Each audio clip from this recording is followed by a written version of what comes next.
What's up, CFM? Happy Monday. Welcome to another week of training. Let's get right to some intervals for this Monday. We're gonna do 2 rounds of the warm-up. First round, start with 2 minutes of cardio. Second round, start with 1 minute of cardio. Your choice, whatever you wanna do. We are running later in the workout, so think about that if you wanna throw that in to prepare your body for it a little bit. When you finish with your 2 rounds and 1 minute of cardio, we're gonna do split stance, Pallof press, inside leg forward, and we're gonna get 15 reps on each side. So take your stance, right?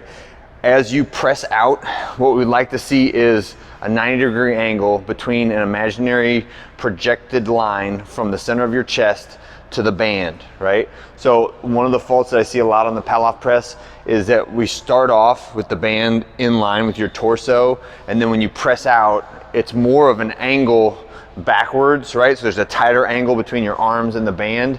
So what we need to be is have that angle opened up a little bit in order to get the most force that we can counter rotate and brace against with our core, right? So inside leg forward, the hands should be in line with that angle right there, and then we're just pulling back and pressing out, pulling back and pressing out about that fast. So if you think like 1.5 to 2 seconds per rep, so 20 to 30 seconds of that 15 rep sequence on each side, okay? Next, we're gonna go band good morning, band around the back of the neck, stand on top of the other side of it, and then bracing the core, hinging at the hips so the knees just slightly bend, keep the shins vertical, feel that stretch in the hips and the hamstrings.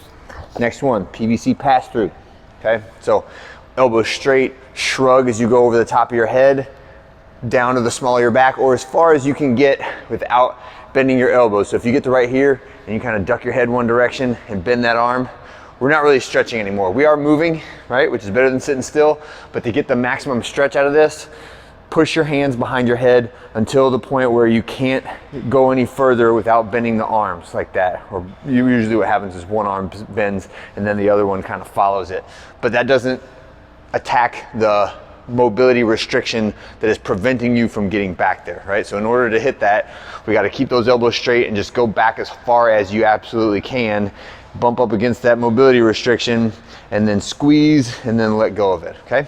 And then last one is bird dog, 8 reps on each side. So from our quadruped position, elbow to the knee or as close as you can get it, and then extend both of those, squeeze the glute, squeeze the shoulder, right?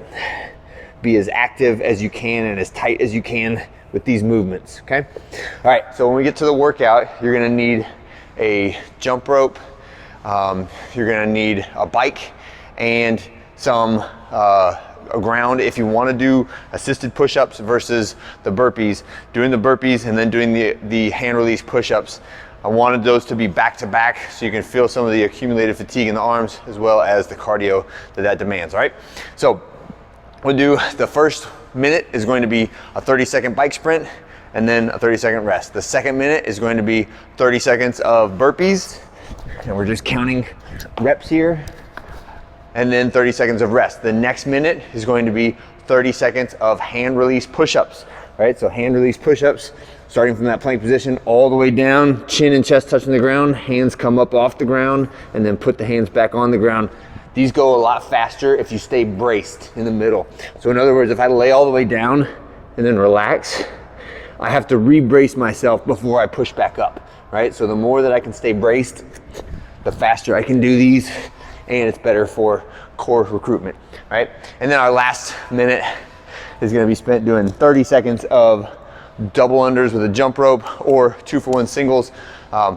Great practice workout for double unders. So if you are someone who is constantly riding that line of should I do double unders or should I do singles today, maybe if I do double unders, I'm gonna trip, I'm gonna go slower, I'm not gonna get as many reps, don't worry about it today.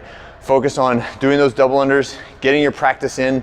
If you absolutely can't do, if you got 0 double unders and you're not anywhere near it, then maybe we stick with singles, but just about everybody should be at least attempting to do double unders today, unless you have like an orthopedic reason like plantar fasciitis or patellofemoral pain syndrome, or something's going on in your hips, or there's some other reason why jumping is not a good idea for you, okay? Just about everybody else, try to do some double unders, even if it is just trip, reset, trip, reset, trip, reset, okay? All right, you're gonna do those 4 minutes of work, which are all 30 on, 30 off. Then you're gonna take a full 2-minute rest, so it's actually 2.5 minutes rest at the end of that. And you're gonna do it again. You take your 2.5 minute rest, and you're gonna do it again the third time. So after the third round, that last 2 minutes of rest is, I'm getting ready. I'm like, maybe I'm changing my shoes, getting myself set next to the door, getting my stopwatch set if I need to.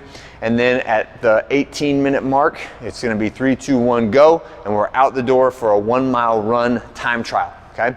When you get back, the time trial is scored separately from the reps on the other workout, all right?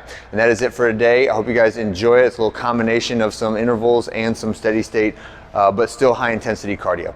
Have a great one. I'll see you on Tuesday.